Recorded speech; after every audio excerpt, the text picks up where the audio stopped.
And welcome to another episode of the Bear Report podcast. Thank you guys for tuning in tonight for Thursday, November 12th, 2020. Thank you guys for tuning in. Hope you guys are having a great evening and great week, pretty much. You guys are checking us out live on YouTube, on Facebook Live, and on Twitch for the first time. So thank you guys for tuning in on Twitch. If you're not following me on Twitch, go follow me on Twitch to also be able to see the Bear Report podcast or me play video games. But tonight I have a special guest. I have Mr. Adam from TechOdyessy. I'm going to bring him on in. Just wait for him to tell me if he's ready or not. Go on, Adam. It's an early night for him, so he's tuning in, I believe, right after his busy day. So thank you for tuning in, Adam, or coming in. Yes, sir. How are y'all doing today? Or how are you doing today? I am doing excellent. How are you doing today? Fantastic. I was trying to finish up this little piece of candy bar. That's all right. We all need to get some energy in at the end of the day. So, yeah, so thank you for tuning in. This is the first time you've ever been on the Bear Report podcast, but you've been a heavy force in the BlackBerry community for quite some time now. So if you want to just go ahead and tell us about you, your channel, and anything else you want to tell us about yourself. Yeah, so I started my channel. My very first video that I ever made was, I believe it was July 1st, 2017, which was whenever the BlackBerry Mobile Key 1 launched.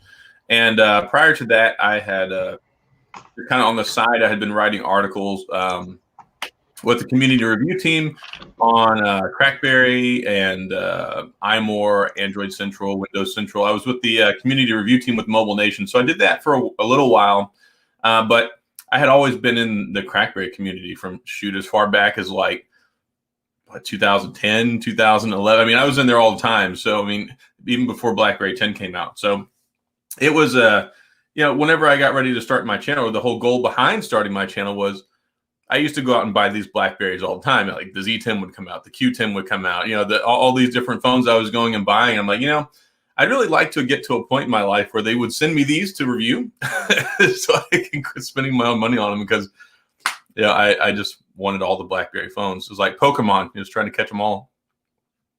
But, So, I did that for a while, and I started making videos. The very first video was an unboxing of the Key 1, followed by another video about the Key 1.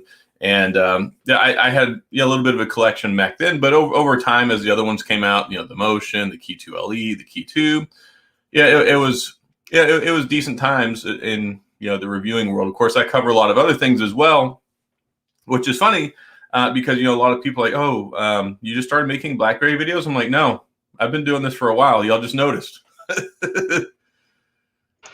Yeah, your channel, I mean, you cover everything from BlackBerry devices to iPhones to, you're also on like Twitch too, right? Because I noticed you're streaming, right? Game streaming a little bit. Yeah, I mean, every once in a while, I haven't had time for it lately because the last couple of months it's just been, it's crazy. This year, my channel has really exploded a lot. Like January 1st, before I went to CES, I had 4,200 subscribers. And now I'm sitting at 34,000 in less than a year. So with the growth of my channel, I've also had a lot of other companies that have reached out and asked me to review things. So I've been reviewing a lot more stuff than I normally review, especially this time of year. Techtober, Technovember, all these tech words they attach to September, October, November. They're real. So what was your first BlackBerry device that you ever owned? My very first BlackBerry, I can't remember the series number. Let me look real quick. It was an AT&T BlackBerry in 2005. I can't remember the number. I'll know when I see it. But yeah, I think it might have been the 8700. Yes, the 8700C was my very first BlackBerry that I ever had. And I used that for a while. It's funny. I got that in 2005. And back then, BlackBerries, they were looked at a little bit differently. I mean, of course, they were a status symbol, but usually they were associated with like being a supervisor, a manager, like the professional in the business world. Like you didn't really see them out a lot. It was I believe it was the very first one that AT&T actually allowed people to buy on like a normal plan and not the enterprise plans.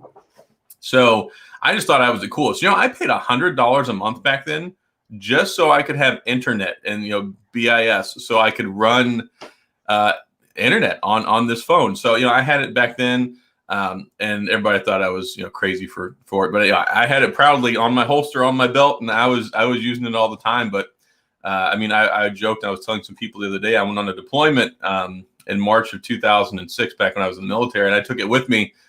Even though I couldn't use it over there, but I still took it with me. It sat under my cot for 6 months till I got back to the States.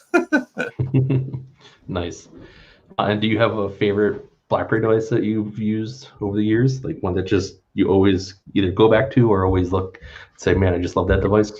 It's really hard for me to answer this question because I love so many of them, and most of them I love are the BlackBerry 10 devices. But I generally tell people my favorite is the Classic, but it's almost a split decision between that and the Q10, because my favorite model ever of all time is this one, the white and gold Q10. This is my BlackBerry unicorn. It took me years to finally get one of these, and I bought it in a brand new box just earlier this year. So I have that one, and then I also have the I just got this the other day. I have the Porsche P9983, which of course is made off of the Q10. So the Q10 is probably my most endearing BlackBerry that I just love so much. But I got to say that let's say the Classic I think is the best, but the Q10 may be my favorite. And that's just, the Classic did give you a little bit bigger screen, and it brought the tool belt back, and I thought that was really important. Yeah, so the Q10, I don't know what is it with the keyboard. I think it's just the keyboard. Like I can never get to like the Q10. Like I had a Q10 day one or launch from BlackBerry 71, and I used it, loved the device itself, and then I switched over to the Classic once that came out. I was like, man, like that Q10 keyboard, I was missing like the spacing of the Classic keyboard. I felt like the Q10 keyboard was a little cramped for me. It was cramped to inward, and is cramped like lengthwise or. It is. They did give you a little bit more room to work with on the Classic. Plus, they stretched it out a little bit more, which I think was important. And I think the keys, I think it may have been a little bit different typing experience too. But I could type like a dream on the Classic. I could type really well on the Q10. But yes, it was a small keyboard, and it also was prone to the double typing issues after you would use it for a while. So I actually probably had like 6 or 7 Q10s in my lifetime. Like I started off, I had one on T-Mobile. I got it the day it came out. And then I ended up having to switch to Sprint. And then I got one with Sprint. And then I got another one with Sprint. And then I got another one with T-Mobile when I went back later. So I had a lot of them. But I think I love the Q10 for what it was. But I really feel like one of the shortcomings that BlackBerry had back then was they should have launched the first keyboard. Should have been the Classic. Yeah, I felt like the Z10 was not the device they should have started BlackBerry 10 with. It should have been a keyboard device, and it should have been the Classic. The only thing that the Z10 and the Q10 had, the only two things that I liked, or one thing that I liked about those two devices, the Z10 was great because it showed off BlackBerry 10, right? Because you wanted users to see BlackBerry 10's gestures, the swipe gestures, the peak, and all that stuff. So the Z10 was a great device to showcase that stuff off with. But, we all know that you think BlackBerry, you think keyboard. So, as much as I love the Z10 as a touchscreen device, it's a touchscreen device, and it's not a BlackBerry, it's a BlackBerry device without a keyboard, which if you look at any touchless or keyboardless BlackBerry device, they've never sold well. They've never done well in sales. I know how much people love those devices, but in a sales term, they've never sold well. So I think the Q10 should have gone first if the Classic wasn't in works already. But the Classic should have been the only thing I did love about the Z10 and the Q10 is it had that mini HDMI port to it. That was such a great little mechanism. It was a nice party trick back then. I enjoyed it. I'm using the micro HDMI cable on my camera right now, and the only reason I have this cable is because I bought it when I got my BlackBerry Z10. So I've been using this same micro HDMI cable since 2000 and first week is 2013? No, January 2013. Yeah, that was like my favorite feature of those two devices, and the Playbook. My Playbook had the HDMI too. I had one of those too. I have 3 playbooks. I still have 3 of them. I don't know what to do with all 3 of them, but I had 2 of them, and I enjoyed them. I didn't finally move over and get rid of mine until they formally announced that they weren't going to have BlackBerry 10 on it, because a lot of they were supposed to bring BlackBerry 10 to it, at least so I thought. Yep. But the limiting factor was it only had 1 gigabyte of RAM, or 1.5, if I remember correctly. And Yeah. BlackBerry 10 needed at least 2. So once they signaled that they were not going to do that, it pretty much, it was clunky already. The operating, like the storage just wasn't great. The app support was limited. But I tell people all the time, my first semester of law school, I used that to take my notes on. Like I took it to class, and I had a Bluetooth keyboard, and I didn't have a laptop. That's what I used for an entire semester. Yeah. I mean, I loved using the playbook for class and everything like that too. It was just a great little companion device, and of course, the launch of it was crap because it didn't have a email client on it, which still kills me to this day. But I think it was cool though. It actually did get a few very capable games. Like, you didn't realize how powerful it was until I got the Dead Space game that was on there, and it was so good. Yeah, I mean, Need for Speed, that was a great game on that device. Need for Speed, and I played Monopoly on there like all the time. It was yeah, yep, yeah. It was. I mean, I still use my playbook today as just a media storage drive, because you can technically throw it onto your network and enable the media storage and just dump movies on it. And if you have a network, but that's technical. But yeah, my playbook still gets used just for that, and a quick email viewer. You can still get your basic email function on there, but yeah, BlackBerry 10. I think you're probably one of the biggest fans of BlackBerry 10, and I think you're also a big fan of the BlackBerry Android series. But I think BlackBerry 10 is kind of your wheelhouse, right?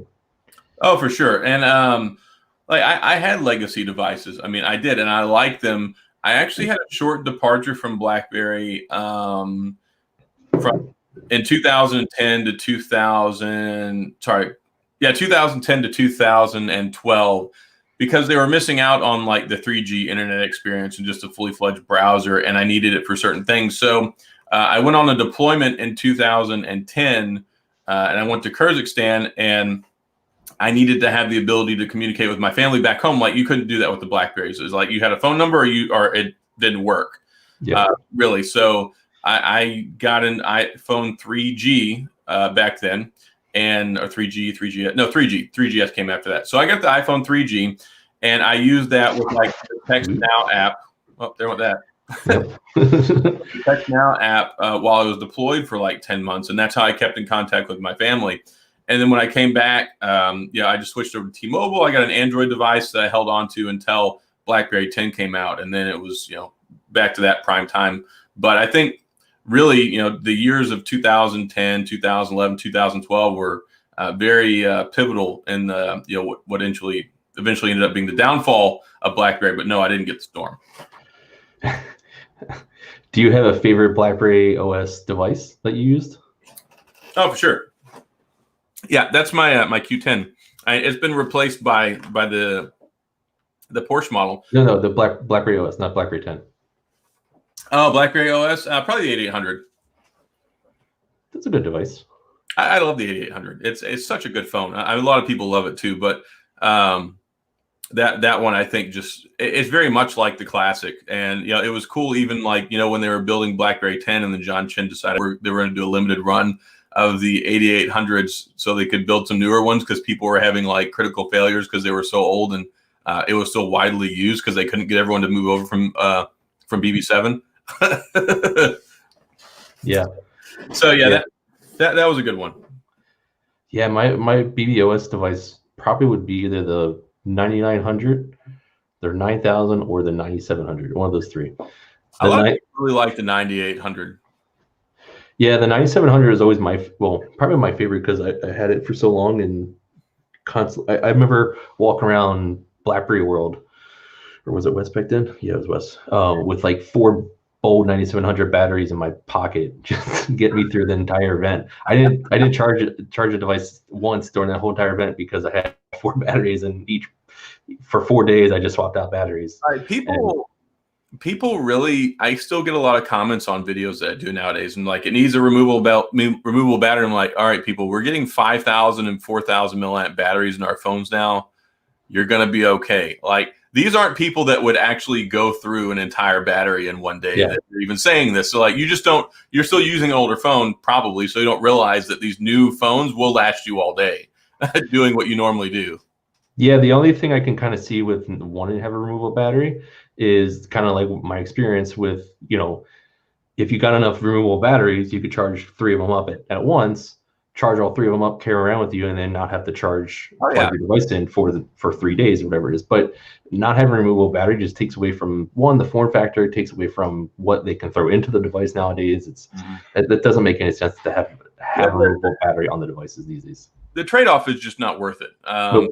Now, for like those rare instances, I just carry 2 phones with me. Like when I was at CES, I carried around my Note 10 Plus and my iPhone 11 Pro Max because I needed to be able to do continuous coverage all day. And one of them would die if I just used that one throughout the day. There are very limited situations where even I will kill a 5,000 milliamp battery in a day. Not enough to justify handicapping the entire series lineup. Because like you said, batteries take up space. The ability to have removable compartments takes up space. Like if you look at certain phones now, even like the Z Flip 5G or the Fold, they have split batteries. It's just, it's nice. Just like the headphone jack. Like in a perfect world, it would be nice to keep all of these things, but then we'd still be using phones that are like, this thick and, would weigh, 1.5 pounds. Yeah, and so James in the chat says that it's not the millionth of the battery, it's when the battery in a few years gets worn down, you can replace the battery, which if you know what you're doing on these devices, you can technically hop in there and replace the battery if you want. I mean, it's not as easy as a removable battery, of course. You have to undo it, but in a few years, you're probably going to get a new device anyways, right? Like if your battery's dying in 3 years, time for a new phone. I mean, I get it. Some people don't want to switch phones every 3 years, but there is that chance or that option for you to do if your battery does start running down. No, I get that. I mean, that's a very valid argument. My thing though is technology moves so fast, and most of these phones are only supported for 2 to 3 years anyway. We're just now getting 3-year service commitments. Like Samsung with the Note 20 Ultra finally said we will support these phones for 3 years. Prior to that, you were lucky to get 2, and that second one might be all right. We'll give you a software security update, like right before the end of the year 2, and then you're done. Most phones are outdated by that point in time, but really there are people that hang on to them for long times. I get a lot of comments still from people who are still using passports, who are still using privs. I'm like, you guys are like champions, because I could not use one of those phones 5, 6, 7 years later. As much as I love them, like I've been having fun with this, and I need to make a video called like how to maximize your BB10 experience, because I still sideload a lot of stuff. Like yesterday, I put like Worms 3 on here. I put Alto's Odyssey. I mean, there are still a lot of things that you can still get on here, but it's not easy all the time. And on top of that, like you have to do the fix now for BlackBerry World if you get a new device or you factory reset it, because BlackBerry changed the server stuff on it, and you have to go through and manually sideload the BlackBerry World. Yeah, I mean, I pulled out my Priv the other day out of my drawer, and I was just like, I was so tempted to pop my SIM card into it and just use it for a day.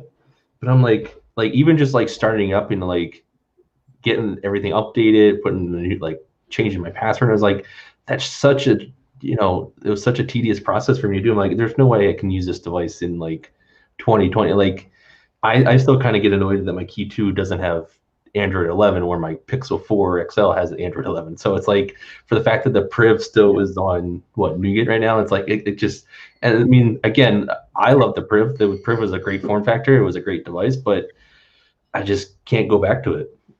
Yeah, I liked it. I liked it a lot. There was a lot of really revolutionary stuff that they put in there. I mean, the slider, even to this day, that sliding mechanism holds up. I mean, there wasn't very many things you could point to that BlackBerry did hardware-wise that didn't hold up over time. Like they were very well built. So the sliding mechanism held up. The battery life was just the battery life and the processor is what killed that phone. And the price tag. Huh? And the price tag. The price tag was expensive for people who were not BlackBerry enthusiasts. Like if you didn't just love BlackBerry, you are not going to walk into the store and pay, what was it back then, $6.99 for those, $6.49? No, it was $7.99. Was it $7.99? Man, I don't remember. I remember I bought two of them, and I know it wasn't cheap. I bought one for me, and I got one for my wife. So we were both using them. She's like, I don't like this one that much. And my wife and I got married in 2012, and I actually got her converted over from iPhone to BlackBerry with the Passport. She just loved the Passport so much that she liked it more than her iPhone. And then she spilled coffee all over it one day and ruined the keyboard. So then she's like, okay, well, I guess I'm just getting another iPhone. But she totally loved it. She used it for like a good while. Yeah. Yeah. I mean, the Priv was great. And then like people who still use Passports, like, again, I love the Passport. That was a great device. I still have my white Passport here. But like, I can't make it my daily driver because it's missing things in Android that I use every day and such like that, even on my Key 2, there's things on my Key 2 that it does that the Priv just can't do anymore. I mean, you can sideload apps, but I mean, honestly, how good of an experience is the sideloading of apps on the device? I mean, yeah, you get the apps over there, but I mean, honestly, there's so many issues that I run into every time I sideload an app that it's either it works that day or that minute that you want it to work, or it doesn't work the minute that you want it to work. So, yeah, there are frustrations with that. And as much as I love the phone, the other issue we're going to have moving forward with some of these devices is once these carriers stop supporting 2G, 3G, and 4G and move over to LTE and voice over LTE and 5G only, some of them are not going to work anymore. And that's that's very unfortunate. It's like this Porsche that I bought.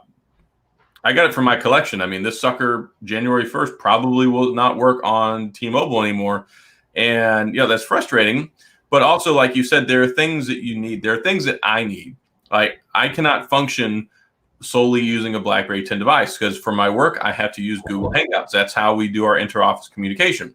I have to be able to have Slack. I have to have access to Twitter for my YouTube stuff and other things. So it's just the thing. Like, if you want to use it just as a phone, like if you are a person who just makes phone calls and text messages and doesn't do anything else, best phone in the world. If you need anything beyond that, then it's just not something that I can, on good conscience, recommend, or it's nothing I can use as a daily driver. Yeah, no, I could never use it as a daily driver. But speaking of future, you and I both have talked to, of course, we know that Onwardmobility is getting set to launch a new BlackBerry device in 2021. Yep. And you and I have both talked to Peter from Onward. So first off, what is your impression of Peter and Onwardmobility's kind of overall business strategy here? Well, my thing is I have question marks about their strategy, just because maybe from my own preconceived notion, or just because it's not maybe outlined in the way that I don't want to say this negatively, because it's not like it's a bad thing. Just moving forward with Onwardmobility, I'm glad they picked up the licensing from BlackBerry. I like Peter. I think he's cool. I like that he's still using a BlackBerry Key 2. That gives me confidence there. Like, okay. And then I asked him the same question: "What's your favorite phone?" He liked the 8800. I think it's what he told me anyway. I think he believes in the brand, and that's like, I feel comfortable with him taking hold of this and moving forward with it, because that would be like if you were the CEO of Onwardmobility or I were the CEO of Onwardmobility. We don't want there to be a bad BlackBerry experience. We want it to succeed. We want to see the best that this phone that they're going to make and bring to market can be. And I don't think that happened with BlackBerry Mobile. I think they're like, okay, cool. We're just kind of going to copy what y'all did with the keyboard. We're going to throw some of our own parts on there and we'll call it a BlackBerry. And I think that some of the things that had normal BlackBerry been putting the device together would have been different. I think quality control suffered greatly. I think there was a lack of foresight with what they were trying to do with the brand. I think they were just trying to like, okay, we're going to take this brand and we're going to make it and try and see if we can make money off of it, as opposed to trying to really reestablish the phone or the handset as a staple in the phone community, to where, okay, this is going to be around for a while and people are going to be able to rely on it. So I think that they have good intentions. I like this partnership approach that they've taken to it, because yeah, they may not necessarily have the greatest expertise in this stuff, but then you pull in FIH, which is Foxconn, and they of course made the Classic, which I think is probably the best all-around BlackBerry ever made. So that right there tells me, look, these guys know how to build the phone. Mm-hmm. These guys, and you look at BlackBerry, controls a lot of the stuff, especially whenever it comes to the name, the image, and who they're willing to license it out to. And they're I think, very careful with what they think is going to happen with this legacy. Like, yeah, they're going to get money made off of the licensing agreement for people buying these phones, but they're, I think, probably a little in the hands-off department and trust them to do it. So I think we're going to get a good device. I think it's going to be true to the BlackBerry image. Like, I have much more confidence in this device that's going to come out than I did with the BlackBerry mobile licensing agreement. Like, these guys are like, look, we want to take this and run with it. We want to make it ours and give people a device that they can use, that they can rely on, that's going to be flagship level, and we're going to support it. That's the feeling that I get from it. And then beyond this device, I think when you talk about moving forward, that's the only concern that I have, because I don't know what the long-term plan is for the licensing agreement. Like, I don't know if this is all right, we're going to make one and see how it goes. We're going to make one, then we're going to follow up with the second one. I'm sure that there's some metrics in there, and of course they can't really talk about that, but I think they're in a good starting place. Yeah, I mean, I feel comfortable with Peter. Like you said, I feel like he's for the brand, and I feel like, unlike TCO, like you said, TCO is kind of in it, just let's make money off this brand and milk it as much as we can, and then just ditch it when we're done with it. But I feel like they understand that the BlackBerry brand has security behind it, and they understand the importance of security right now. They understand the importance of device privacy right now, especially in this day and age. One of my fear is they are going to beat the enterprise name to death and kind of try to spin this as an enterprise device, which by all means they can do that, but they can't just say, here's an enterprise device and forget all the consumer stuff, because that's what everybody, including BlackBerry, did. I understand BlackBerry devices were enterprise devices from day one, right? They were devices that were meant for the enterprise users. They were meant for the business user. They were meant to get your email on. But again, it's 2020, and the way a smartphone works is a whole lot different than it was in 2007. And you're not an enterprise person that just uses your phone for enterprise work or business work, and that's it. You use that device for everything that you do, whether it's home life or work life. And I feel like, and I feel confident that they're going to do it this way, because every conversation I've seen him have, and everyone I've had with him, is that they want to focus heavily on the consumer side aspects of the device and make sure that there's a good camera, make sure there's good features in it that are going to make you want to keep using that device throughout the day, not just at the office. So that's my kind of worrisome feature, but I'm not really too worried about it, because everything they've told us so far. Again, they can't really speak much, and I know everyone's like itching for someone to get more information on these guys, but they're not going to give us information. And yeah, I mean, again, FIH is a good company to work with. Like you said, the Classic is a sturdy device. I've seen classic devices break, but I've not seen many of them break. Their screens definitely didn't fall off, like the Key One did, and the keyboard, still to this day works. Where I have my Red Key 2 that the spacebar just doesn't work all the greatest anymore. So it hopefully they make a good BlackBerry device. Do you have a preferred form factor that you would like to see them pop out with? I do. I want to circle back around just real quick though, because they definitely are very, very interested in this whole security thing. And I think security is a really important question that needs to be answered, and people need to have conversations about, because whenever people migrated away from BlackBerry 10, they're like, okay, yeah, that's great. Your phone's so secure, but I can't use it for anything. So they're like, people were happy with moving to Apple and Google. And then it's like, they were getting hacked all the time, especially like the Google phones, like the Android phones, and like, oh, your email got hacked, your this got compromised, that got compromised.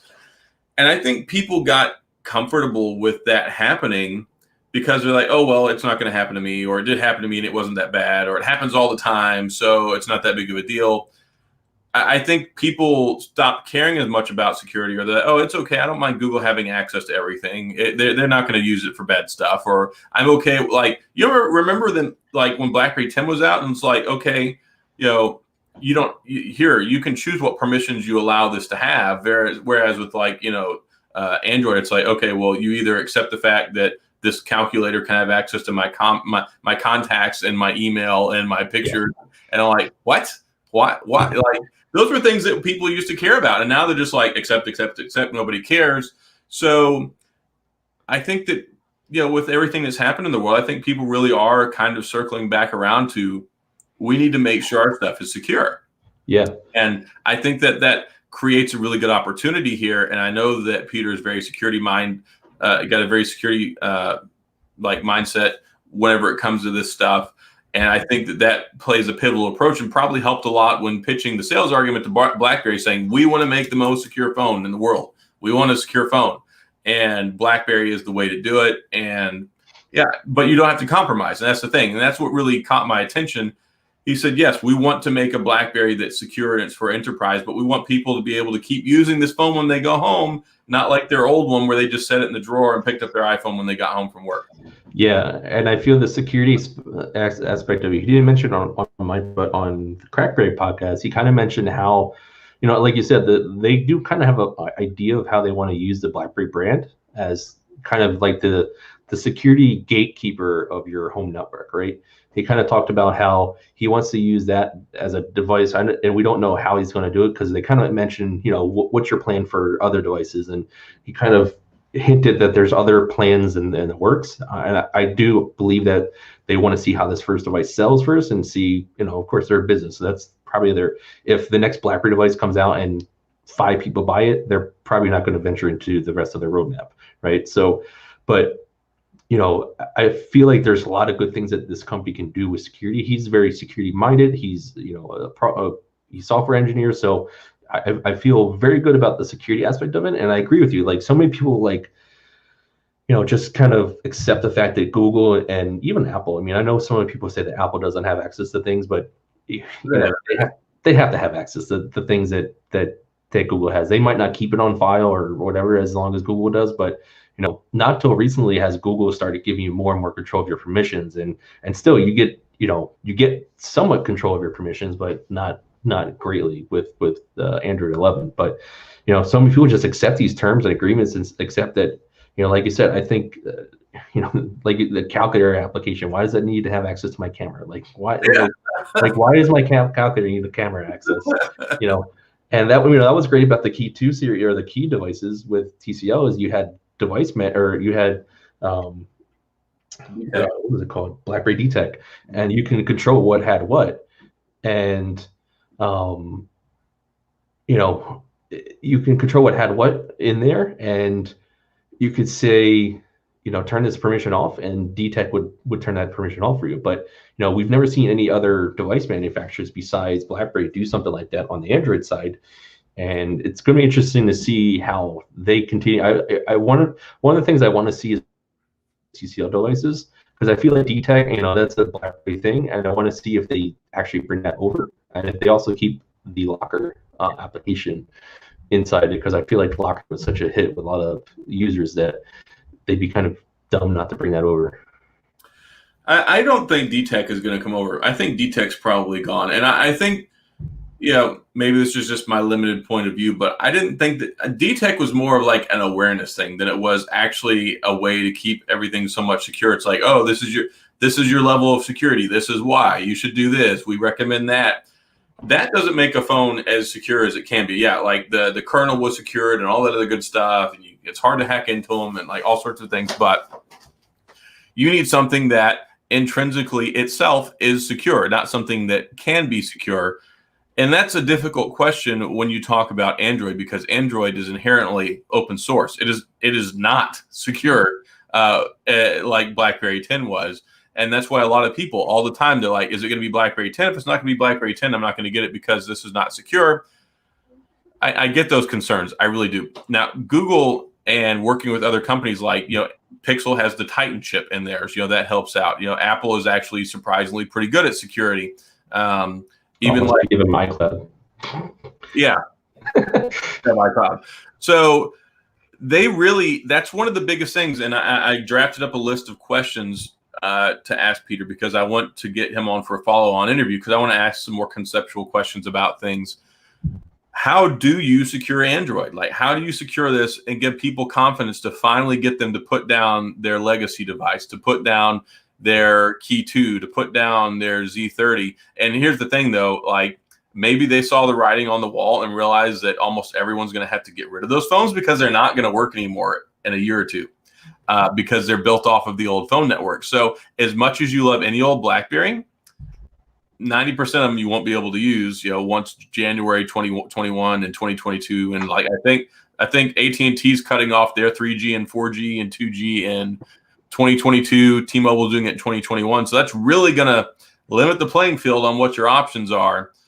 So I think that's one of the reasons why it's so important that they're addressing this now, because there's going to be a lot of people that use BlackBerries that are going to have to find a new phone.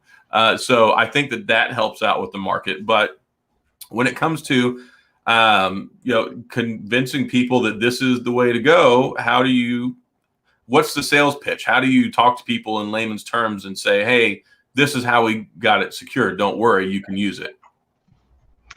Yeah, and I feel some of that is not going to be controlled by them. I feel because, again, BlackBerry still is going to have the control over the OS. It's BlackBerry secured Android, so they're going to be controlling how it gets secured. And of course, I'm not going to question that they're not going to be able to secure Android as much as they are going to be able to. But what else are they going to? What else can they do inside Android to make it even more secure? Kind of say, hey, we had this really secure device back with the Key 1, Key 2 in the Motion, and the Key 2 LE, but here's the even more secure BlackBerry device with running Android on it, where you can kind of strip away some of the Google stuff that you don't want on there, and it's still going to function as a device that you want it to function as. You know what I wouldn't really put past them is if they found some way to set up a VPN to work with this, to where natively your data is already encrypted or goes through a different server. Like it's much more anonymous and protected, or at least has an option to turn it on. Like I could see something like that. I'm curious if BlackBerry is doing anything on the back end, because they've established themselves as a security and software company now, not so much as a phone company. But you also look at the end-to-end decryption, and you look at what they're able to do with QNX. They're securing half of the new vehicles on the road right now. I mean, there's a lot of things that they're doing that are so security-based. I mean, I wouldn't put it past them to. I mean, this is completely speculation on my part, so don't take this to the bank, anyone. But if they were to create some sort of a router or their own, reestablish some sort of like BIS or something, to where that's half of the element that kept BB 10 and other devices secured, was the end-to-end encryption that they had, and BIS and the servers and all that good stuff. So I think that maybe part of it, maybe it might be on the back end, but of course, security starts with the device, but you got to control what goes in and out as well. So I'm really curious to see what they do and what their vision for this looks like. And it's funny to me because Peter seems to get really excited about 5G. Me, from a consumer perspective, I'm like, okay, 5G's whack. It's really not anything that anybody should be rushing down to go buy a phone that supports 5G right now, just because, well, you're paying the upfront cost to get these services built. I mean, they charge you extra money, like Verizon, or just they charge extra money for the phones here in the States versus elsewhere. So 5G in a lot of places is not much faster or better than 4G LTE, just because it's not fully deployed yet. So it's curious to me that 5G is a selling point for this, other than just that's a hot topic right now. And of course, a lot of the new chipsets are going to have it, but I don't know, like, how does that help BlackBerry? It helps them sell because it's a fancy name. Like, it's a fancy reason to get a new phone nowadays, because 5G is a big thing, like you said. And I think that's the least advertised, or the least sexy advertisement portion of the new BlackBerry device, because it's going to have 5G, but so does the new iPhone, and so does the new Pixel devices, so does every new Android device and mobile device, for that matter, have right now. So I don't think that's the big selling point for people. I think that just kind of boosts up the marketing aspect of it. And I don't think 5G really does anything for a BlackBerry device. I mean, I don't think anybody cares if their BlackBerry device is 5G or 4G LTE. I mean, as long as they have a BlackBerry device in their hand, that's on them. But again, there probably not going to be any, crazy good chipsets coming in down the pipeline for 4G LTE. They're all going to be focused on the 5G chip. So, I think that's the other aspect of it. But he seems to be like slightly excited about it. It was a brief talking point. He says there is a need for it, and like there's things you can do with it. I'm just curious if, from an engineering and like a software engineering perspective, is there something just on the back end that we don't understand that this is going to open up for them to be able to exploit different security things inside of the phone? Like I don't know. I have no clue. It's just, it seems like it's part of the talking point for a reason, but I think at face value, 5G is more of a selling point than a talking point.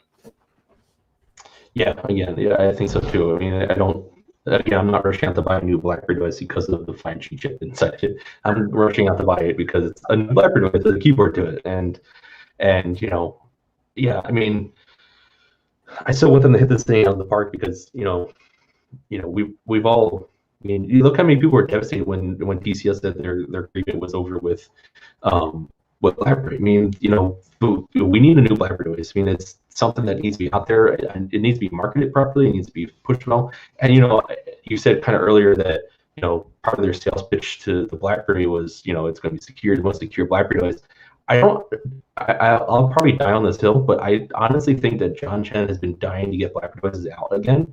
He just doesn't either have the ability to convince the board of directors in BlackBerry to do another BlackBerry device in-house, or he just doesn't want to do it in-house because he knows that there's a chance that he'll lose money or something of that nature. But I think he's been dying to get back into the phone business still, or he wants to be in the phone business still, but not be responsible for the phone business, kind of how they're doing it now. But I don't think Peter had to twist his arm too much to get them to license it. I think it's more selling onward on how they're going to proceed with getting this device out in the market. Yeah, I think that BlackBerry, at their heart, they didn't ever want to stop making phones, and they tried as long as possible to continue making them.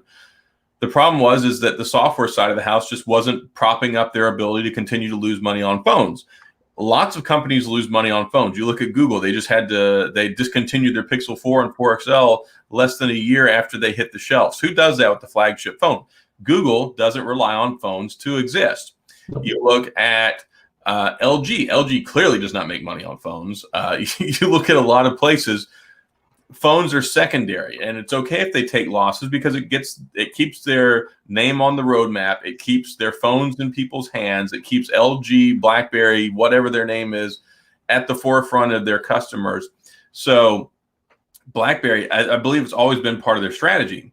The problem is that people stopped using BES because so many phones, I get it, BES 11, all that good stuff. They brought those on board and allowed you to manage iPhones and Androids, but it was just too little too late. And then they're like, companies got away from issuing phones, and then people were just buying their own phones in the BYOD program. So there was just a bad couple of years there that was a huge paradigm shift in how companies operated, how BlackBerry was dealing with that, and just how reality matched up with what was so successful than before that propped them up and gave them money. Their subscription money and their server license and like their licensing money was where the money was at, not the phones. So once that kind of went out the window, they really tried to appeal to the consumer market, but it just never got traction. And clearly, the perfect world for a BlackBerry is a world where not only is the phone sold by them, but it's also the information and the data and the services are controlled by them. Because I truly believe you cannot have a completely secure phone unless there's backside security and encryption. You have to have end-to-end security. That's it. If you don't have end-to-end security, there's only so much you can do out in the real world. And that's one of the reasons that it just worked so well before, when BlackBerry had their phones and they had BB10, they had BB7, they had all the other previous devices. It was a controlled ecosphere of security. And that's one reason I think people really lost trust in the Android BlackBerry idea. But yeah, I mean, if anyone's going to do it, BlackBerry's going to do it the best. I just wonder how we get back to that point. And like, honestly, at this point, I think that they would probably sell more devices if they just put out like a new $300 or $400 device with BlackBerry 10 and got somebody to pick up the, like, look, update the browser. You don't have to, like, if they updated the browser and updated the Android runtime that ran on top of BB10, if they just invested some money in that and sold me a new $400 BlackBerry, I'd use that sucker for another 5 years. I think a lot of people really would appreciate that. Will I continue to use an Android BlackBerry? Of course, because it's what's available, and ultimately the brand, the name, the keyboard, and just what it brings to my personal life and my ability to use my phone. That's what I care about. Yeah. I mean, it's like I said, if they threw out a $400 BlackBerry 10 device and said, "Here's a keyboard, here's BlackBerry 10, here's updated Android runtime, here's all the features that you had in BlackBerry 10, just updated with browser and everything," I'd buy that phone. I'd buy 3 of those phones. I'd buy one. Yep. even if it was just an updated classic, I would buy an updated classic tomorrow if that was it. I don't care. I mean, I know some people need to have screen size for media watching consumption, stuff like that. But I'm still in that boat where if I have my phone and I have my TV, I'm choosing my TV over my phone any time of the day. I don't care how big of a screen. You can put the Surface, tablet in front of me and be like, I'll still choose my phone, my TV over that. Yeah, and that's the thing. I mean, there's been so many advances in so many different places, but I can still find reasons and ways that I can still use my BlackBerry 10 device because I love it so much. I mean, I really do.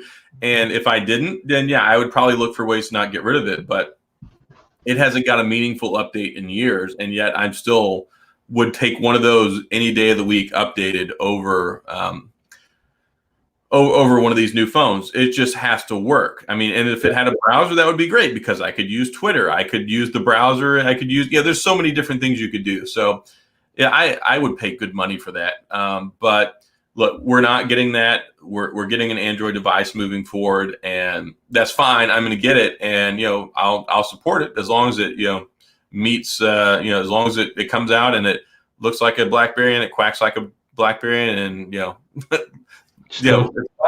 I'm trying to figure out if it tastes like a BlackBerry. That's probably I think it's going to have plenty of the BlackBerry DNA in it, and I think that it's going to be really good.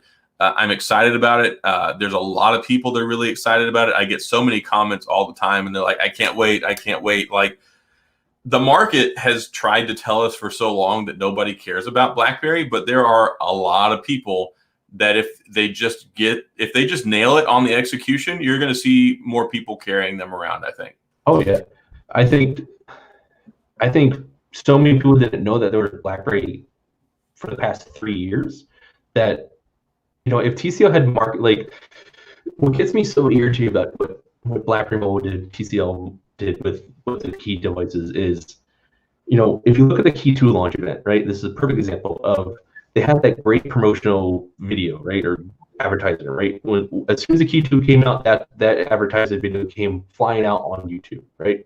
Unfortunately, that was the only spot you could find that ad, right? You couldn't find that ad on TV. You couldn't find that ad on Facebook or any other platform. It was just a YouTube ad, right? It was a fantastic ad, and it drove the point home of, hey, I love my BlackBerry device, or I used to love my BlackBerry device. Hey, you can still love your BlackBerry device. Never drove that advertisement home. I feel if they had advertised that there was a new BlackBerry out, so many people would have known, hey, there's a new BlackBerry out. Because I still to this day get a question like when I'm using my Key 2 and everyone's like, what is that? It's a BlackBerry. Oh, they still make those? So many people never knew that the Key 2 or the Key 1 or the Motion or the Key 2 LE had ever launched or ever come back. I mean, even when with this news of BlackBerry coming back, people are like, when did a lot of people just didn't know that they had another comeback not too long ago, and and again, going back to the Key 2 launch event, this is one thing I hope that Onward does is they kind of tie it back into. So there needs to be a BlackBerry ecosystem, right? If you think of Google, if you think of Apple, right, what do they have? They have an ecosystem, right? If you have an iPhone, most likely you're going to have an iPad or earpods or something of that nature that kind of ties you into that ecosystem. Same thing with Google, right? And I get these BlackBerry devices are running Android, so it's kind of in that Google realm. But when I was sitting at the Key 2 launch event, and they're on the screen talking about how it's a great messaging device, how it's great for communicating with your friends and family. And what application did they pop up on screen? WhatsApp. And it's like, I'm like laughing, I'm sitting there laughing during this launch event, trying to be professional and everything, but I'm laughing because you're launching a BlackBerry device and you're saying how great of a communication device it is. And there's this little application called BBM that was still existing, and the consumer version of BBM was still existing at that time. Yep. That you could have tied that into BBM a little bit, give little prompts of BBM and kind of, hey, that's still around. But no, you're going to go push WhatsApp. And, and BlackBerry Mobile came after me because I kind of called them out on it. Like, yeah, they DM'd me or whatever. They're like, yeah, we didn't advertise BBM because it didn't allow for like duplicate or multiple accounts on there like WhatsApp did. I was like, who cares? It's a BlackBerry product. It's literally called BlackBerry Messenger. Like, yeah, promote that. Like, so I hope that where I was kind of going with that is Onwardmobility. I hope that they kind of tie this stuff into it. Like, we're kind of talking about BlackBerry and their services that they're offering right now. They have silence, right? So if we don't see silence on the BlackBerry on the next BlackBerry device, I'm kind of questioning why not, right? And so I really want them to kind of have some kind of ecosystem that they can tie into or kind of pull between. Even I know BlackBerry Enterprise is out there. I know there's very few people that use BlackBerry Enterprise now compared to BBM, but it's still there. It's still in existence. And tying that into the BlackBerry device, bringing that encryption chat services that BlackBerry Enterprise does have available to us, I really think that they need to do that heavily and advertise that this phone is back in business. I think that's like they really need to come out and have a different philosophy with this phone. See, here's the philosophy that they had for BlackBerry Mobile. We're still here. You need to come out and say, this is why you need us. It's like one of them is like, look, guys, hey, we're still here. You can still use us if you want to. They need to position themselves like, look, yeah, we're here and you need to use us. This is why. Like, they need to make a statement with this device and with their philosophy and their strategy. Like, look, return to security. like the keyboard, keyboard is king. Like, they need to come out and be like, look, we're here and you should use us. Not like, oh, well, if you want to come back, you can. Like, we understand if you like the other phone, but we still offer this. If we're still here, guys. Yeah, that's just kind of how I felt with that. And I really feel like I don't know. It's hard to look where things went wrong in certain these areas because there's different levels of control. Like, what does BlackBerry control? What does BlackBerry require? What does the licensing agreement require? I also have a serious problem with a company that has a conflict of interest that sells its own phones, but it's also trying to push a licensing agreement for another phone. It's like Onwardmobility doesn't have anything else they got to worry about. They're talking about bringing the BlackBerry to market and selling it and trying to make it a success. Whereas, like, I'm not saying that there's any ill will, ulterior motives, or whatever. But if you were to give it to Samsung, like, clearly Samsung is more important to them. Like, look, TCL at the same time they're announcing that there's not going to be more BlackBerries. Oh, here's our new TCL phones. It's like, where are your priorities at? So the priority for Onwardmobility and BlackBerry is to get the best phone out to market possible and to try and make it succeed. That's ultimately where they're going. So I do have a level of security and comfort with this. Now that I've derailed this for 25 minutes, talking about the BlackBerry that I would like to see in the future, I want to see something that has the classic DNA. Like, I want it to have a tool belt. I want it to have a touchpad. I want it to have the classic keyboard, but a little bit wider. Like, I don't want a Passport. I don't want something as wide as a Passport. I don't want something with the screen as large as a Key 2. But I think 1080p is perfectly acceptable. I think that it needs to be an AMOLED. I think it needs to have legit cameras. It needs to have at least a 4,500 milliamp battery, regardless of the size, just so you never question it. And yeah, is it going to have an 8 series Snapdragon? I don't think so. I think it's going to have a high-end 7 series, which I'm perfectly happy with that because the 7 series are totally great. I think it needs to have a reasonable price point, and I think it just needs to deliver. I think it needs a lot of BlackBerry DNA. I think it needs to, not be so thin. Like the rest of the world is trying to make these thin slabs. But you look back at the older BlackBerries, they were rugged devices. You didn't worry about putting a case on them because they were going to be fine. Like put it in a pouch so that you could protect it when it's not in your hand. So I don't think we need a ton of all these otter boxes and different accessories. Like we just need, like you pick up a Z30. I don't worry about where I put this thing down. It's built really well. If I were to hold a iPhone in my hand, I'd be like, oh my gosh, this thing is so dainty. This thing is, oh my gosh, I'm going to scratch it if I set it down on my desk. I mean, you have to immediately start thinking about putting accessories on it. So yeah, it doesn't need to be thin. The most important thing is ergonomics. It needs to feel good in the hand. You need to be able to type on it really well, first and foremost, and make sure that it has those other things. So I really want to see this come back. It's like the ultimate in phone grip. Like it feels nice. It's rugged. Clearly this has held up for years and it still looks great. So I want to see something that resembles the classic, but probably, their own take and spin on it, and a little bit wider and a little bit taller. I think if we could get a 4.3, 4.2 inch screen, and make it a little bit wider and AMOLED and give it some good power under the hood, I would be 1,000% excited and happy about it. Yeah, me too. The Q10 or classic design would be great. I go back to the backing of the device. I didn't mind the Q2. Did you like the Q2 backing? I didn't really like it all that much.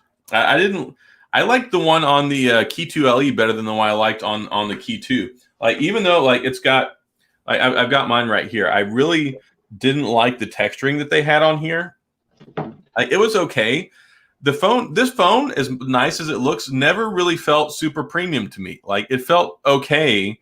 It just doesn't have the same kind of like, it just didn't have the same quality feel to it. This phone never felt like a BlackBerry to me.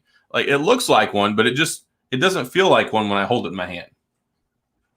Yeah, so I love the Key 2 backing is on it, and I'm kind of on board with like the tool. I don't know about the tool belt, but I definitely, so having that trackpad mechanism inside the Key 2 or the keyboards for the last few BlackBerry devices has really made me want a trackpad in a BlackBerry on like a BlackBerry Android device, because I'm scrolling through something like I'm on Twitter, I'm scrolling through Twitter with the keyboard, and now I have to go and select something on the screen.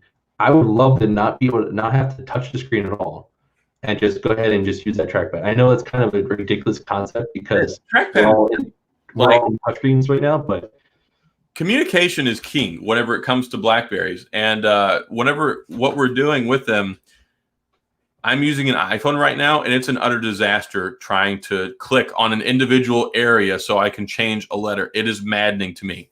Or even using Androids, they're a little bit better, but it was so nice on the Classic to just go up, use the trackpad, put it exactly where I wanted it, hold the Alt key or the Shift key, and then highlight the entire text and copy it. That trackpad gives you a level of complexity in being able to engage and interact with your phone that is irreplaceable to me. I even if it doesn't have the entire tool belt, that sucker better have a trackpad. yeah. Or at least add more functionality to the actual touch sensitivity of the keyboard. A fair compromise. If like, let's say they made a wide space bar and then the space bar acted as a trackpad. Yeah, something of that nature. Yeah. I would be happier with that. I actually may be in the minority here, but I don't like the touch sensitive keyboard. I've never really found that I even use it all that much. I've tried. I would rather have the tool belt and the trackpad any day of the week. Like, it'd be so nice just to reach up and hit answer call or end call again, or to go back to the home button. Like, it's so nice having those things. But here's the other thing that irks the living heck out of me. They've never been able to get it when typing text messages to where you hit the enter button and it will send the text message. Like, it's so disruptive in the typing experience to have to leave from typing to then tap and move my finger to hit the send button. Like, make it where the enter sends the message. Yeah. Yeah. So, I mean, I was in the minority with you on that as far as getting rid of the touch sensitive keyboard. But then I went and used the Key 2 LE after using the touch sensitive keyboard inside the Key 2. And I missed it so much because I was like, man, I didn't realize how much I used it to scroll through things like email, the hub, or Twitter, or any other application that I used it in, and just not having it in the LE. Because personally, I think the LE, if it had that touch sensitive keyboard in it, I think the LE was a great device. See, I love the LE. I actually like the LE better than the Key 2. I felt like if they had released the Key 2 LE with the same hardware but didn't have the touch sensitive keyboard and sold it for like $449, would have been a huge success. And a lot of the most iconic BlackBerries, I mean, didn't necessarily even have that touch sensitive keyboard. Like, I like it. I mean, of course, in a perfect world, maybe they could make one that did and one that did not and save people some money. But I've never seen that as being a critical feature to the BlackBerry experience. I think the tool belt would be better. If they could incorporate both, I mean, hey, that would be great. I mean, that would be the best of both worlds. But then here's the other reality you have to live with. The more of these things that they put on there, it makes it harder to make the phone like IP, certified. Like, how do you put a membrane in there that you protect when you have this porous keyboard, and then you've got this digital layer that's built into it as well? So that's hard. Yeah. And then the other thing you have to worry about is how much space do you want to take up for the keyboard? Because if you put in a tool belt and you put in these physical buttons there, that's more room between the keyboard and the screen. And I think one of the important reasons for having that capacitive touch screen is like, look, when your screen is this big, you don't always want to be moving your hand to reach all the way up here. So it makes a lot of sense.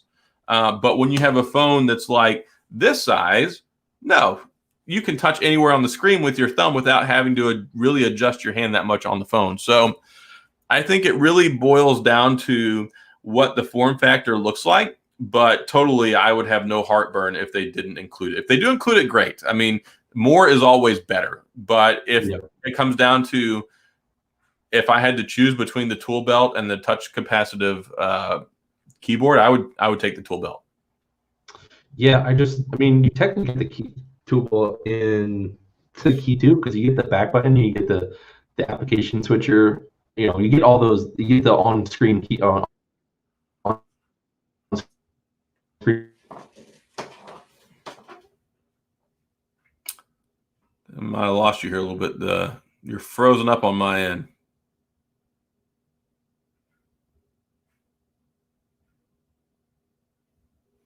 Hello.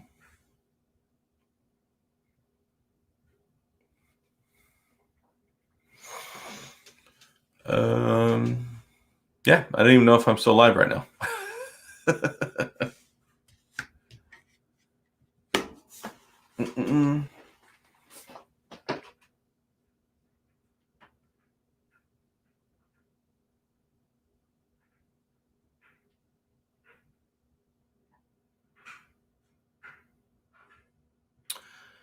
And now it's just me. So, yeah, I don't even know how many people are on the other end of this, but I'll keep talking until Brad gets back. So, yeah, I mean, there are a lot of people that really do value and appreciate what that touch-sensitive keyboard brings to the table. But I think one of the important things that we need to discuss when it comes to the new BlackBerry is price. Price is, of course, a very important factor. And if y'all are leaving comments or typing, I can't see them in this chat that I'm using right now. I don't know. Let me see if this goes to YouTube. But yeah, that's an important thing too, because yeah, I would gladly pay like $999 for a top of the line, amazing, awesome BlackBerry. But I don't think that a lot of other people are going to look at that and be like, hey, I just want to spend like $1 million to buy this. Okay. Sorry, my internet had a freeze attack. Let me ask Adam. Oh, you're back. Yep. Hello. Can you hear me? Yeah, I can hear you now. Oh, okay. So Adam, how much time do you got? I know we've never really spent time with you. Well, the only concern I have here is I'm streaming. I'm using my Panasonic camera right now on a battery so that I can talk. I know it'll last 15 more minutes, so I can Okay. guarantee you 15 minutes. Okay. So I would have tried to add. Do you know UTB Brad from UTB Blogs? Don't know who?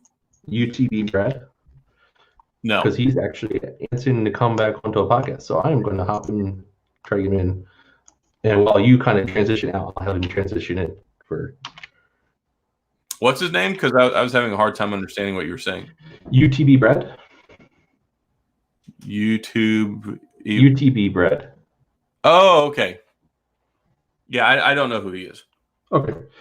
But okay, so I don't even remember where I left off, but yeah, so the tool belt, I mean, I don't know how they would do the tool belt on the devices, but I would love a tool belt on there, but I don't want it to take away screen size or away from the size of the keyboard on that device. So I don't know, the tool belt would be okay with me. It would be a feature that I would kind of be okay with it if it wasn't there or if it was there. Yeah, and I think the other important thing is, I think they really need to ditch the current BlackBerry user interface. I think that the BlackBerry launcher is trash. Oh, it's completely trash. As long if they update it or something of that nature, and I can't figure out if it's. I still have not.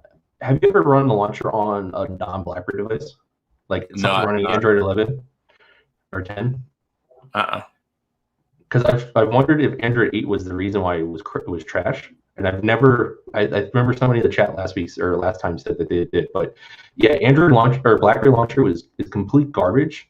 And unless they completely revamp it and re-optimize it for Android 11 or get rid of it, those are the only two options. Like, I cannot stand. And the only reason why I ever kept using the BlackBerry launcher is because of the fact that the keyboard shortcuts were there. And if you wanted to use the keyboard shortcuts, you can only use the new speed key on the key 2, and without it, you couldn't use the keyboard shortcuts.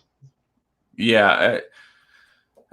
There was so much. Like, this thing needs to have so much of the experience built from the ground up, and I hope and pray that they will build some sort of a BlackBerry 10 looking launcher to go on top of this. I think that would go a long way with making people happy, and just make it function the way that the old one used to. Like, we don't need that little pop out shortcut thing. Like, all the stuff that they thought they were giving us with the additional like the Android hub and that little pop out menu and stuff on the side, like everything they tried to add to make the phone better at multitasking made it worse. Yeah. Yep. It's like, how did you ever, like, did you guys test this out before you decided this was the way to go? Because if you did, you would have realized that the hub is complete garbage on Android, and like all these things you're trying to do are not good. I never had an issue with the hub on Android. I never minded. I was one of those people that used the hub. I know so many people just disabled the hub and got back the resources itself, but That's what I did. I never got rid of it. I kept using it, and I mean until recently, until I switched. I've been using my Pixel 4 XL for a little bit. I don't use it on there. I used to use it on there for a little bit, and then I got rid of it. And I mean, I still miss it. It's still, but the hub was such again, another disappointing thing for BlackBerry, because they said, oh, here's all these great social media applications that you can get your messages in. It was literally just a notification hub inside of it, because if I get a Discord message in there, it just tells me I have a Discord message. It doesn't let me do anything else with that notification. Which exactly, it felt like a redirect. It was like a mirror. It wasn't like native like BlackBerry 10, where it's like, okay, the app correlates directly with the hub and you can reply straight from the hub and it goes straight back to where it's supposed to go to, as opposed to, oh, I got a message. That's great. Let me click on it. Oh, now it's going to open up the app. And it's like, had it been a more fluid and native and organic experience like it was with BlackBerry 10, that would have been fine, but they just couldn't control all of that because Android, of course, works differently, and they didn't have control over all of it. And that's the problem when you rely on using somebody else's user interface in their software. But definitely it's going to be big with the swipe gestures. And I don't know why in the world they didn't ever bring Android 9 to the Key 2 and the Key 2 LE. It made no sense to me. Like they had it already. Yeah, like it had all the resources. It had everything that it needed. It was a supported chipset. I don't know why they couldn't just push that out. It would have made the experience so much better. And that was the other thing with the hub. The hub was always just a swipe away on BlackBerry 10. Instead of having to hit buttons or use shortcuts or hotkeys, you could just swipe up and over and you were good. You were inside the hub. So it just wasn't as easy to get to. It was clunky. It was like a mirror for other apps that you would have to open anyway. It was already strapped for resources. It was not the most powerful. It just didn't work really well. Yeah. Yep. And I am going to add YouTube Brad here. Hey, that's a strange face that we've never seen on the show before. Hello there. Hello, hello. YouTube Brad, this is TechOdyessy Adam. How's it going? Nice to meet you. You as well. Nice videos. Thank you. I tried. Yeah, so for those who don't know, this is YouTube Brad from YouTube blogs, or whatever you want to call yourself nowadays. I don't know if you're out of retirement, in retirement, whatever. But let's hopefully waking up. Let's say that. So yeah, YouTube Brad, welcome to the Bear Report. I think this is like your fourth time being on the show or whatever, but we're just talking some BlackBerry news. I don't know why else we would be here, but and Adam, if you have to hop off or whatever, feel free to hop off, but feel free to stick around for the conversation as well. But me and Adam were kind of discussing what we want in our next BlackBerry device. What do you want in your next BlackBerry device? I was listening to you guys on my way home. It just popped up in my YouTube list, and glad it notifies you. It did notify me. I'm just coming from a completely different place, and because I heard you guys talking about the security, and honestly, to me, it's like been there, done that, didn't work. I think I'm the only one out of you two that hasn't actually spoke to anybody at the new BlackBerry yet, and it's like I'm just I mean, I know you know me, Brad. I mean, you know what a BlackBerry fan I am, and I take it back to my very first BlackBerry. The reason I bought a BlackBerry was because it did stuff, right? It was all about I could do stuff that I couldn't do on my flip phone. I could send email. I could do this and that. Security came later. Like I never thought about security on my first BlackBerries. It was always productivity. And at that point, it was email. No other phones did email, right? Except maybe the Palms and the little Nokia, whatever those were. So looking at them making this comeback, and I really feel like this is our one chance here. I think we've tried and failed on security 2 times. If we want to look at BB10 and we want to look at BlackBerry Android and the mess that was TCL, I'm all about productivity. I want to be able to do stuff again. And in all honesty, the BlackBerry Android security was great, but it stopped me from being able to do stuff like my own enterprise apps didn't work on my BlackBerry phones because of, I don't know if it was because the security stopped it from happening. I don't know if it was because the app developers did not test against BlackBerry, where we know they test against, the Samsungs and whatnot. I just know that the apps I needed for work on my enterprise phone didn't work. And that makes sense. And I remember like when I got mine too, that was one of the things. Like I used to do a lot of messaging. I used to do a lot of email. You couldn't do that on a touchscreen phone back then or a T9 keyboard. That's what killed Razer. I mean, they lost the ability because like who wants to type, hit the letter 9 3 times to get to a letter when you can just have a fully laid out keyboard. So I don't think there's a lot of people that don't still say that there is value in a physical keyboard from a communications perspective. Heck, type on any other phone and you're like, oh, you're subject to autocorrect. You're not even typing the entire word all the way out in a lot of instances, or using prediction just because, autocorrect and typing and hit detection used to be so bad. So to this day, I would still much rather use a physical keyboard. And that does allow you to do things. And I don't think that BlackBerry 10 so much failed from security. And I've had this thought a lot recently. I think it's because it didn't allow you to do things anymore. Communication changed. It wasn't just email and text messaging anymore. You need third-party apps. Like I can't do it if I don't have access to Slack and Google Hangouts and Twitter and other things. Once the world stopped using text messaging, BlackBerry phones, especially BlackBerry 10, became more and more irrelevant. Like you couldn't just use it anymore for communication. You had to have something else. So yeah, I think that that's part of the core thing there, and I think the confidence is instilled in the enterprise world with security, because more so than out in the personal world. I mean, I think security is great, but if they're going to pitch this to enterprise as well, they do need security a lot. They can't have their information and their stuff compromised. So I think it's an important key thing that needs to be in there. But yeah, it definitely, like you said, needs to enable you to do things. And I have felt like the hardware and the phone experience with BlackBerry Mobile kept me from being able to do things as well as I could do on other phones. Right. I'd love to see them just take that, do stuff, the productivity, and flip it on its side, because, back then it was email, it was messaging. That was our productivity. And that's what set us apart from those other phones. And even when the iPhone came out, and just remember how horrible the email was on that. And I mean, for years, they didn't have proper email for years on the iPhone. So while everyone was playing their little apps, we were still communicating. We were the ones that answered first and answered fastest, and didn't just use our phone as an email reader. We communicated through it. But productivity's changed now. It's a completely different world. And every phone does email. Every phone does proper messaging.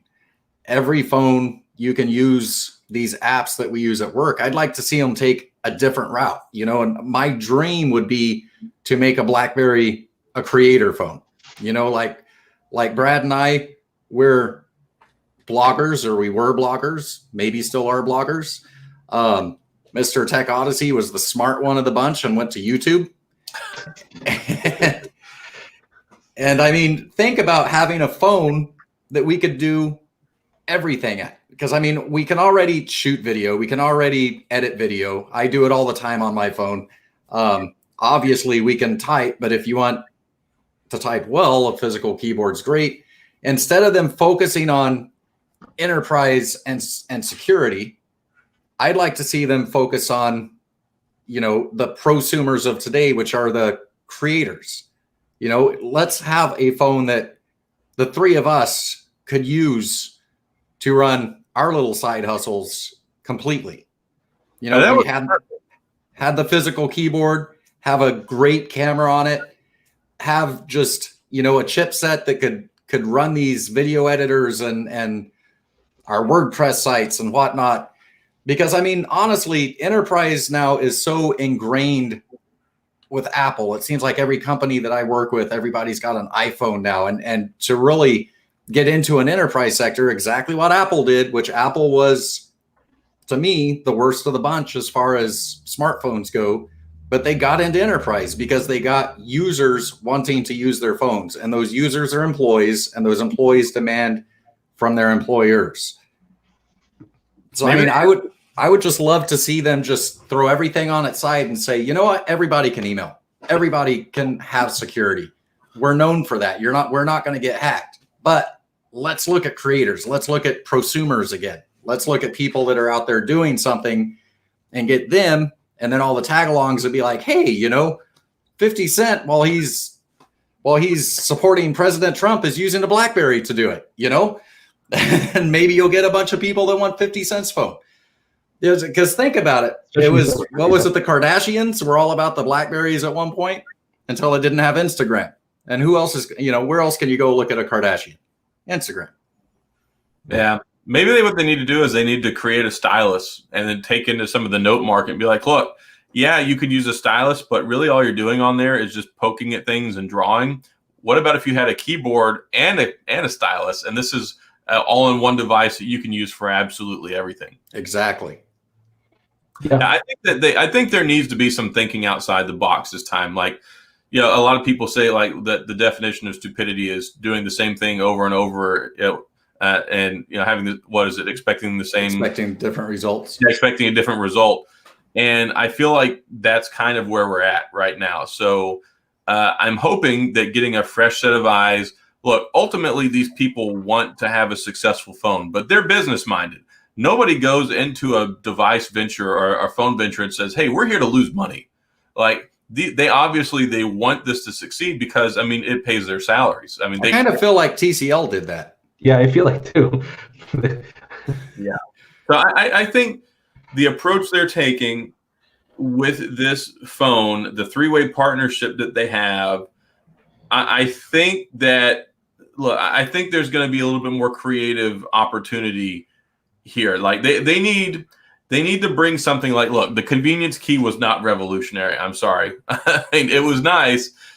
They need to do something special here. This phone really needs to stand out, and they need to, their motto needs to be get work done again. Right. Or get stuff done again, because work is a moving target. What people consider work, but being productive, you couldn't be productive with BlackBerries anymore. So I think that right now the market, the way it is, with people looking for these novel form factors, tired of being locked into the same old.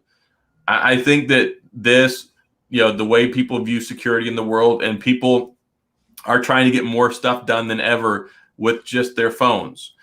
If you can do everything with just your phone, I think, maybe that's a good motto. Do everything with this phone. If they could make that a reality, I think that would really be a big game changer. And that's exactly what brought me to BlackBerry in the beginning. We could do everything on our old curve, our little plastic curve back in the day. We could do everything that you could consider you could do on a phone. And then the world changed, and we kind of got left behind, and we focused on security instead of doing stuff.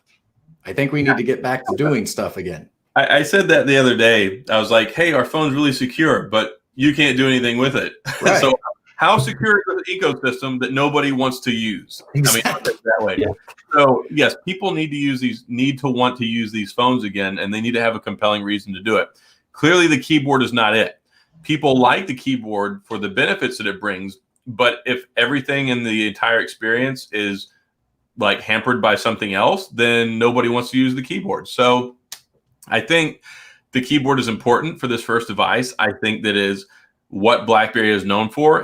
People will immediately recognize it. That's something they have that 10 other manufacturers don't. You can look at their phone and you're like, who made that? What is that? If you see a physical keyboard, automatically everyone still knows it's a BlackBerry. But they have some of the strongest brand recognition in the world. So the importance is not reestablishing the name. It's not reestablishing the keyboard. It's giving people a reason to want to use it again. Yeah, absolutely. You gotta make users, Peter kind of said, hey, we want to make sure we have a device that people don't want to just use that device and go use another device as well. We want them to use this device and this device only. It was actually refreshing to hear Peter kind of mention that, because that's one thing that you talk to any BlackBerry user from the past, and they said, yeah, I have this BlackBerry device, but I also have this iPhone that I use for things I can't do with my iPhone or on my BlackBerry device, or I have this Android device for things I can't do with my Android device or my BlackBerry device. And the fact that Peter knows that was a thing, I'm sure he did that because he said he's a BlackBerry user. So for the fact that he's admitted to that's a mindset of past for BlackBerry users, means it's something that they understand that, hey, we need to come out swinging with this device. And they keep throwing around the word flagship, which kind of scares me, kind of makes me excited at the same time. But the fact that they realize that this device has to come out swinging to compete with the other devices out there makes me feel pretty good about what their vision is for this device. Yeah, and I don't want to hog the talking time here. I'm fixing it. This will be my last point, and then I got to hop off because my battery's about dead on my camera. But that was really refreshing for me. The moment he said, we want this phone to be your everything. Like, you use this for work, and then when you get home, you don't set it down next to your car keys and then grab your other phone. Like, this is something that you use all the time. And that's the thing. Productivity doesn't stop at the door when you walk in from home. Like, I do so much stuff while I'm laying in bed, so much stuff while I'm at the dinner table. I could be out getting a haircut, and my kids are getting their hair done. And sometimes I need to be able to get stuff done.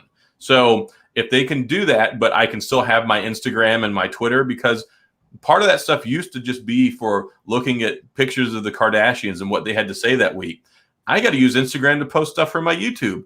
I got to use WordPress for my website. I got to be able to use a keyboard so I can type in the tags for my YouTube video. Like, the more I can get done where I'm not tethered to this is an absolute winner. And you used to have that. And like UTB Brad said down there, that's super important. And it was refreshing for me to hear him say, look, this phone is going to be your go-to for business and for when you get home from work, whenever that may be. But I do want to say thanks a lot for having me on here tonight.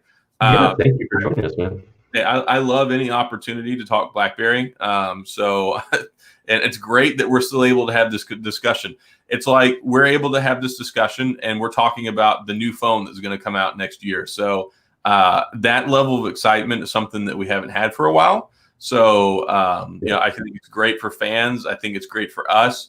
It personally makes me very happy. So, I'm glad we're in this position saying this is what we think it needs to have, as opposed to, I hope we get another BlackBerry again one day. Like, we know we're getting one. Yeah. So that's a great part of this whole puzzle that's already figured out. So thanks again for having me on here. Hope to come back again sometime, and maybe you can come over on my show sometime and we can talk more BlackBerry to my audience as well. Yeah, you're welcome on the show anytime, and I'm glad to come on anything that you want to do. But yeah, thank you for joining in and hopping on the podcast with us. Oh, for sure. And Brad, nice to meet you, and great talking. Nice to virtually meet you. Yeah, I guess you've probably seen some of the videos. Yes, I have. I make a lot of videos. So, I'm going to go ahead and hop off here before my Panasonic says it's time for me to go. And y'all have a wonderful rest of the show, and I'll talk with you later. You too. I'm going, man. Enjoy. So UTB Brad, what's going on, man? Just got home. You popped up on my notification, so I'm driving home and screaming at my phone. Yeah, we heard you all the way from over here. And so Dave is actually in the chat too. Dave, you want to come on the show? See if he wants just have the old UTB broadcast on. Yeah, have a recurring wheel of people coming in. But so we kind of heard about what you kind of thought about with everything that's going on, but we really haven't talked to you since BlackBerry or TCL killed off the idea of BlackBerry devices, and Onward said, hey, we'll take a stab at it. So, what's kind of been your thought process with this whole entire process of death and resurrection for BlackBerry? I'm concerned. I really am, because, I basically came to the conclusion that it was done, right? Like, it's like, okay, after all this fighting, all of this pushing the brand, we lost. It's done. And then you get to hoping that someday it's back. We had conversations in our various chat groups about, well, will it come back? And I always thought it would come back eventually, but I figured it would be years down the road, right? It'd be somebody coming in, swooping up. Maybe BlackBerry is hugely successful again, and they come out with a retro device. I didn't expect it to be this soon, and I'm kind of fearful that this is our last opportunity. And I don't want to be that guy, right? When we first started out, when my group first started out as UTB, we were angry at, it's fairly obvious. We were angry at Crackberry. We were angry at N4BB for trashing the brand and blah, blah, blah. And I don't want to be that guy. But at the same time, I haven't spoke to the new guys, right? I went away. I had some issues. I had a recent family tragedy. And so I haven't spoke to anybody. I'm seeing what they're doing. I'm very concerned that we're doing the same thing again. And we know that the same thing doesn't work. I want to see something new. That listening to your interview with him, he seems like a great guy. I'm excited. I just don't want another secure enterprise phone. I don't want to see it marketed that way. I don't want to see it come out that way. I don't want to hear secure as the first thing that's said. I don't want to hear enterprise at all. You know, that could be something that they're focused on in the background. That can be something, let's get into enterprise. But the consumer that's heard it over and over and over through all the BlackBerry 10 releases and the Android releases, and then the disaster that was TCL, which honestly, they made some of my favorite BlackBerry phones, but they screwed the pooch every which way you look at it. Yep. I just don't want to see that happen again. I want to see something new, fresh. I want them to go, this is the phone for you, and the consumer to go, that's the phone for me. That's what I want. Yeah, like I said with Adam, earlier in the show, that my fear is that they're going to beat the enterprise message to death, like everybody else has done. Don't get me wrong, like we know we want a BlackBerry device that's secure. Like, we're not saying that we don't want this device to be secure. We don't care about security. Like, we do care about, like, that's one of the reasons why I use a BlackBerry device to this day. It's why I've always used a BlackBerry device, because of the security. But they can't, just push this marketing device as its main selling point. I get it. If you want to push it to the enterprise folks, hey, this is a great security device. This is a great secure device that is going to be great for your enterprise, and make sure your information internally is going to be secure and externally is secure, by all means. But that's not how it should be marketed to the masses. That should be how it's marketed to the enterprise folks and to the people that BlackBerry Limited is working with to this day still. But that's not how it should be advertised. I really hope that I don't see a commercial on TV. I mean, I would love to see a commercial on TV for a BlackBerry device. That's something you never see.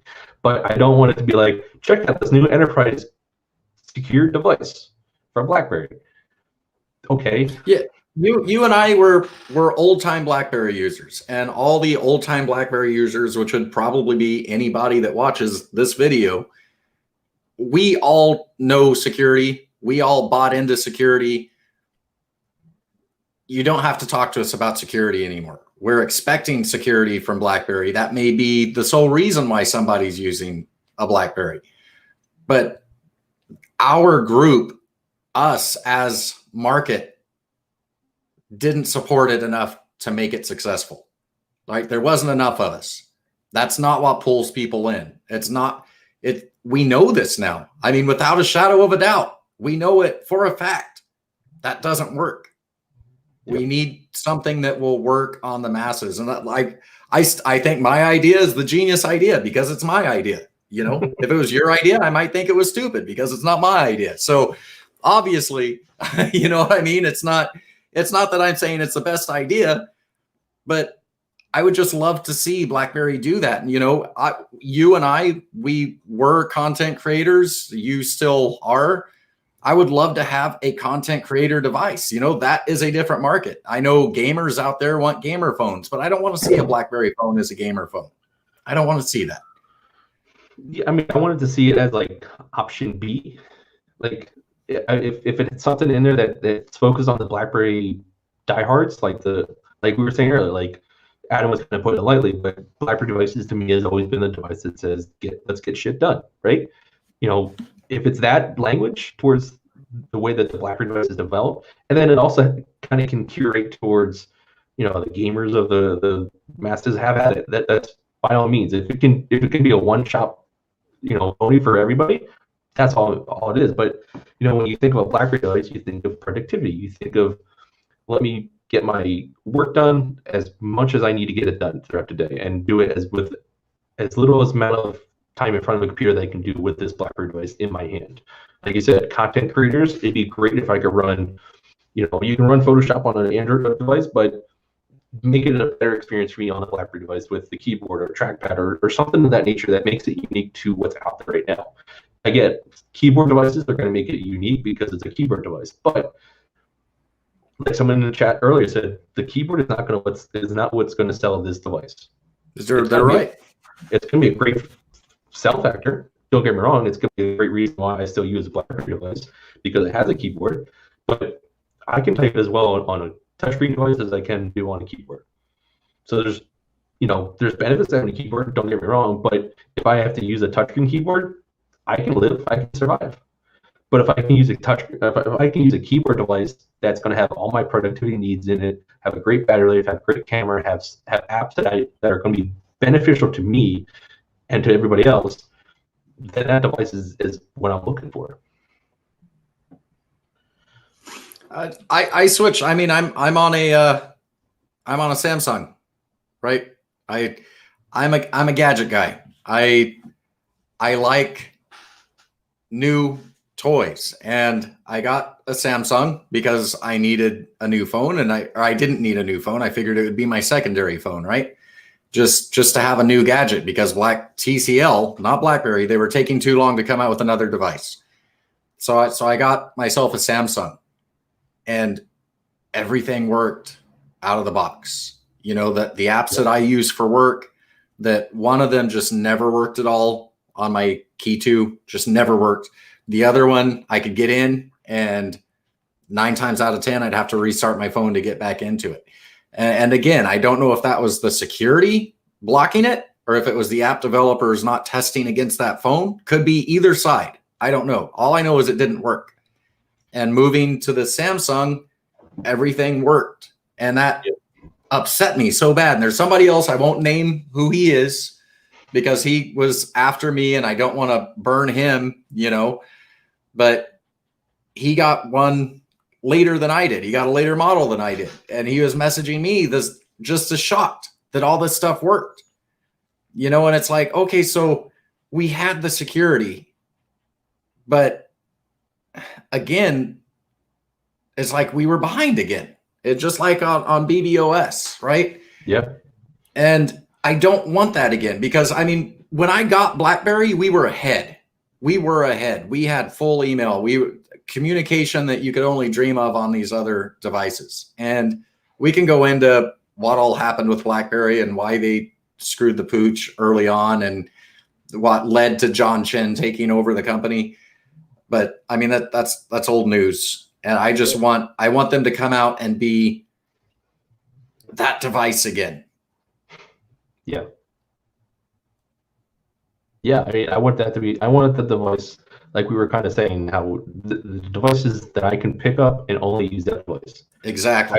I don't want a BlackBerry device that I feel like I can't get everything done with that one device. Like I use a Key 2, that's the device that I turn to every day, but I also have a Pixel 4 XL that I use. I switch it on and off. And my Pixel 4 XL can do a whole lot more things than my Key 2 can do, because it's running the latest Android software, right? The fact that my Key 2 is still sitting on Android Oreo kills my experience every single day that I try to use it. It's still doable, still usable, but it's, you know, I kind of discussed this earlier with Adam about, you know, I pulled my print out of the drawer the other day, and I was like, oh, I would love to throw my SIM card into this device. So let me get it up, let me turn it on, let me get it updated. I just couldn't do it because it was such a tedious task of getting this thing updated, just the apps updated on the device. And I was like, this device is just so slow and so, like, I just can't go back and use it. And it's getting to that point with the Key 2. Like, I'm not there yet, don't by any means, but the Key 2 is starting to get to the point where, you know, Android 8, it could have been Android 9. You know, it could have had a much better experience with the BlackBerry launcher. It could have a much better experience with the hub. You know, it wasn't just TCL just didn't put as much effort into it as they could have put into it. Don't get me wrong, the Key 2, I think you and I have both gone on record saying Key 2 is probably one of our favorite BlackBerry devices to this date, right? Yeah. So as a BlackBerry device, phenomenal device. But as a device that, you know, kind of put it this way, if I keep using my Pixel 4 XL for 4 more years, my Pixel 4 XL is probably going to last me 4 more years, and I'll be satisfied with it because, one, it's going to get OS updates. 2, it just still has all the specs that I need, and it's still going to keep up what I need to do. If I try to use my Key 2 for the next 4 years, probably not going to be a great experience eventually as I get closer and closer to those 4 years. So, you know, I want a device like that where I can pick up my new BlackBerry device, use it for everything I need to do, whether it's business related, personal related, or if I just need it for a music listening device, right? Something like that. And I don't want to have to use another device or feel a need to use another device. You know, now I'm not saying I shouldn't, won't want to use like a tablet or something. That's a completely different story. But I want to be able to pick up my BlackBerry device and say, this is the device I'm using and I'm sticking with it, and have no desire to go to any other device. Now, you and I are tech heads, so we're probably going to have a desire to go to other devices or check out other devices, but I don't want to have a desire to use that device as my daily driver. I want a device that if I'm walking down the street, get out of work, whatever, heading over to the restaurant, and I decide, hey, I want to knock out a blog real quick, that I can do it on my phone. Or if it's like, hey, I want to make a quick video, that I can just do it on my phone. I don't want to be reaching for my camera. I don't want to be reaching for a microphone, which honestly, with the phone I'm using now, I can do all of that except for the mic, right? Honestly, the mic is where the phones tend to fail if you're into that sort of thing. But that's what I want. And just me being me and where I came from, to have all of that with a physical keyboard, right? I'm there, but it can't be something that I can't turn around and not use at work because it's so secure that it's blocking my work apps. Yeah, Dave Matthews said he wants stairs, speakers, big battery, great camera, and sign me up. Yep, exactly. That's what I need. Like, give me a device that's going to last me all day. Like, or give me the battery life of the Motion. Like, I remember using the Motion, and I could get through 2 full days of that sucker. And the camera, like, I mean, I'm not I have a DSLR, so I'm not really. If it doesn't have a fantastic camera, I'm okay with it. I just need to have a really good camera where I'm okay. Like, if it's the only camera that I have with me, then I'm fine with taking a picture with that device. Like, the Key 2 is one of those devices that it didn't have the greatest camera in the world, didn't have the worst camera in the world, but like, I was like, do I really want to take a picture of this with my Key 2? Because I don't know if it's going to come out good or not, because it's a Key 2. Like, if I see something that I want to take a picture with my Pixel, I have no problem just whipping out my camera and taking a picture. Boom. But the Key 2, it was like, do I want to waste the camera shot on this? Because I don't know if it's going to come out well or not, because I didn't have confidence in that camera. So a great camera would be fantastic.